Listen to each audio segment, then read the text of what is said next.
Elles courent, les idées reçues sur les substituts de repas, comme en témoignent les opinions des femmes et hommes de la rue. C'est pas dans ma philosophie. Pratique peut-être, efficace, j'en doute, mais bon.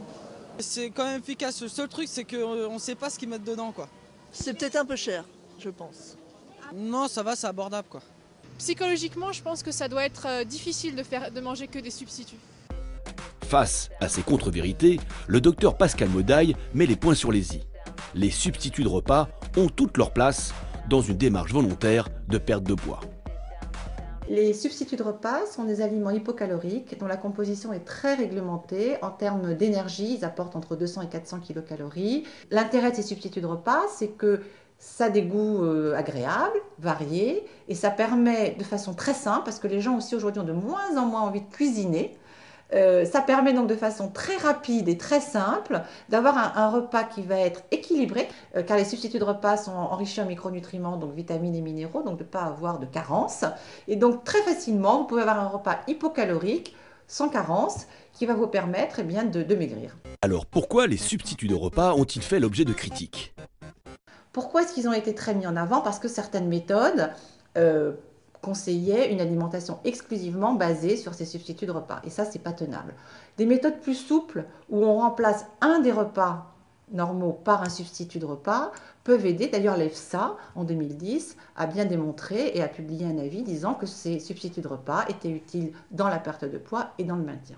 L'EFSA, l'Autorité européenne de sécurité des aliments. Cette haute instance de santé reconnaît l'efficacité des substituts de repas comme aliments minceurs.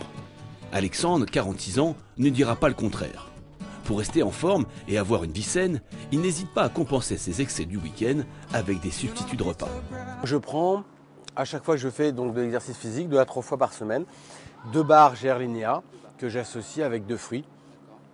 Ce qui me permet pendant entre midi et 2, de faire par exemple une partie de tennis et donc d'éviter d'avoir à déjeuner. Je ne prenais pas de substitut de repas, mais c'est extrêmement pratique. Ce sont des habitudes qui se prennent très très facilement.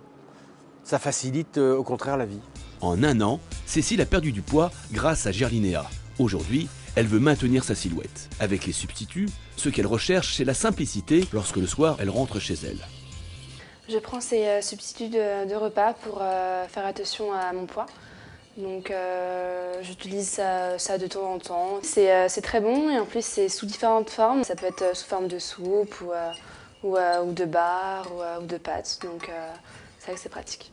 Pour gérer son poids au quotidien et compenser certains excès, Cécile prend donc 1 à 2 fois par semaine les substituts de repas Gerlinéa. Comme on pourrait le croire, les substituts ne se prennent pas forcément seuls et à la maison. Julie souffrait d'obésité. Elle veut continuer à perdre du poids tout en prenant du plaisir. Et ça, même sur son lieu de travail. En fait, j'ai perdu beaucoup de poids et c'est vrai que pour continuer à en perdre, on a décidé avec ma nutritionniste de partir sur des substituts de repas Gerlinéa pour que je puisse manger équilibré, rapidement. C'est vrai que l'avantage, c'est qu'il y a beaucoup de saveurs. À moindre coût, c'est à moins de 2 € pour un repas. On mange ça avec un fruit et en plus, ça rassasie vraiment. Donc, pour moi, c'est la bonne démarche à suivre, en fait. Même si les clichés ont la vie longue, les substituts de repas sont bien en adéquation avec nos modes de vie actuels, comme nous le démontre le sociologue Jean-Pierre Corbeau. On a vu qu'on avait affaire non pas à une déstructuration du repas, mais à une simplification du repas.